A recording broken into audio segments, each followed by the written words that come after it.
Hello मेरे fashion designer and merchandiser, कैसे हैं आप लोग। आई होप आप लोग बहुत अच्छे होंगे। Welcome back to the channel. And आज का video guess in which topic. आज का video first time in my YouTube channel about the embroidery.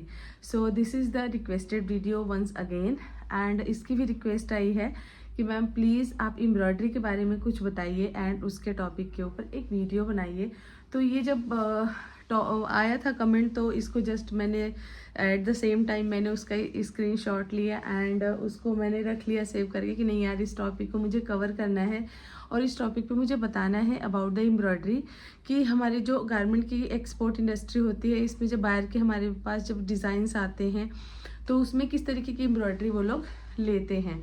तो देखिए, एम्ब्रॉयडरी की बात करूँ तो एक होती है कंप्यूटर एम्ब्रॉयडरी, एक होती है मैनुअल एम्ब्रॉयडरी।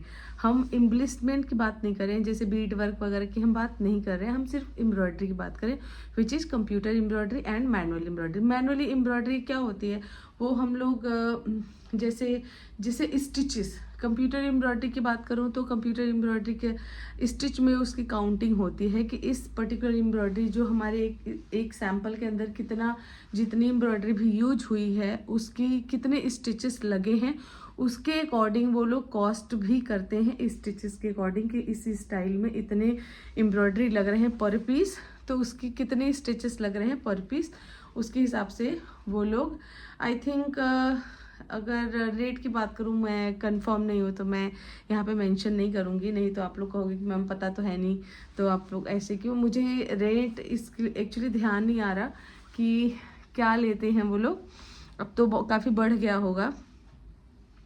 तो बेसिकली आप लोग ये समझो कि जो कंप्यूटर की एम्ब्रॉयडरी होती है वो स्टिचेस में होती है, उसकी काउंटिंग भी होती है, जिसके हिसाब से हम लोग कॉस्टिंग करते हैं कि नहीं हम जैसे हमारे पास कोई स्टाइल आया एम्ब्रॉयडरी का और हमने देखा, तो पहले तो हम लोग उसको सैम्पल्स वगैरह तो हम लोग मैनुअली बना के भेज देते हैं, क्योंकि वो हमारे पास इन हाउस होता है, अपने कोई एम्प्लॉय रखे होते हैं तो उससे हम लोग मैनुअली करा लेते हैं। लेकिन जब ऑर्डर की बात आती है, उसकी कॉस्टिंग करानी होती है, तो हम लोग पहले एम्ब्रॉयडरी वाले को भेजते हैं, जो कंप्यूटर एम्ब्रॉयडरी जो मशीन एम्ब्रॉयडरी होती है उसके पास भेजते हैं। वो पहले उस पर्टिकुलर डिज़ाइन को पंच करते हैं, क्योंकि पंचिंग में भी काफ़ी समय लगता है, तो कभी भी ऐसे ही हम लोग पंच नहीं कराते हैं कि नई डिज़ाइन को ऐसे, जो फाइनल डिज़ाइन होती है उसको हम लोग पंच कराते हैं। पंचिंग चार्ज अलग होता है, क्योंकि अगर वो आपका प्रोडक्शन में गया फिर तो वो लोग इंक्लूड उसी में कर लेते हैं, नहीं गया तो इसका वो लोग सेपरेट लेते हैं। तो पहले डिज़ाइन को पंच किया जाता है, कंप्यूटर एम्ब्रॉयडरी में फीड किया जाता है, आप इसको बेसिकली समझो, तो उसको वैसे पंच किया जाता है। देन उसकी एम्ब्रॉयडरी जो है हमारे सैम्पल्स के ऊपर बनती है, उससे कलर वगैरह देखते हैं क्या डिज़ाइन है, पहले उसका खाका तैयार करते हैं।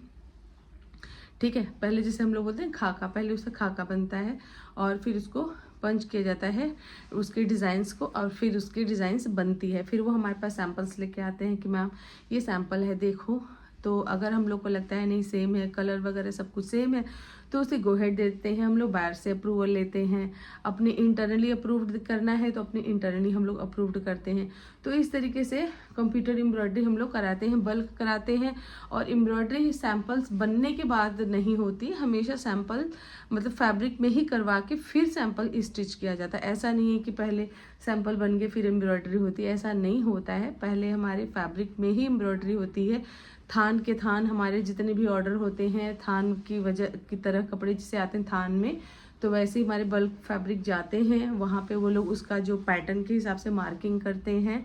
ठीक है, मार्किंग करने के बाद और कंप्यूटर एम्ब्रॉयडरी हमेशा जैसे हम लोग स्टार्टिंग बेस साइज में करा देते हैं, तो बेस साइज फिर उसके बाद जब ऑर्डर में आप जाते हो कि नहीं हमारा बल्क ऑर्डर हमारा ओके हो गया है एम्ब्रॉयडरी, फिर वो बेस साइज के हिसाब से फिर वो जैसे हमारी पैटर्न की ग्रेडिंग होती है ना, वैसे उसकी भी ग्रेडिंग होती है कि साइज़ के हिसाब से उसके डिज़ाइंस को एडजस्ट करना होता है। तो फिर वो एम्ब्रॉयडरी की भी ग्रेडिंग होती है, कितने साइज़ में ऑर्डर है तो उस साइज़ के हिसाब से कितना साइज़ छोटा बड़ा है तो जाहिर सी बात है उसकी जो डिज़ाइन होगी उसमें एडजस्ट करनी होगी। ऐसा नहीं कि एम्ब्रॉयडरी हो गई जी कट कट करके बनाओ, तो हर एक सैम्पल में हर एक साइज़ में सेम प्लेसमेंट होनी चाहिए।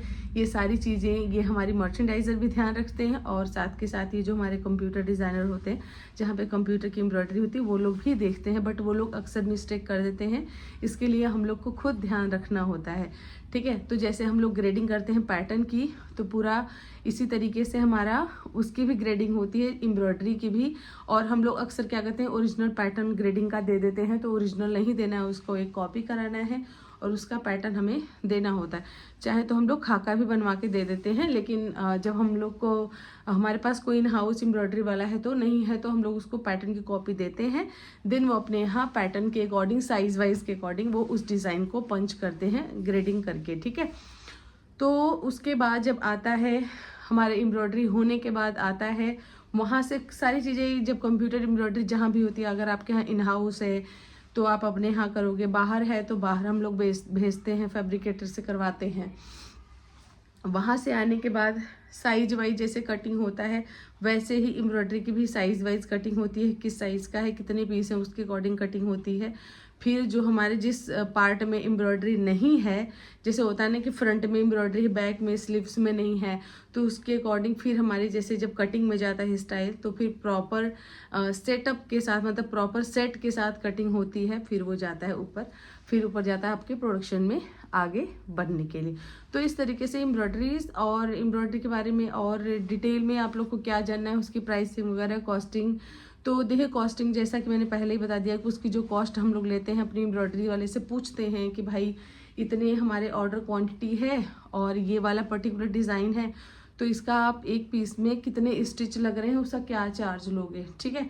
तो वो लोग इस हिसाब से हम लोग को 1000 स्टिच का आई थिंक 1 रुपये 2 रुपये ऐसे कुछ बताते हैं, 10 रुपये, मुझे बिल्कुल क्लियर याद नहीं आ रहा है, मुझे खुद भूल रही हूँ।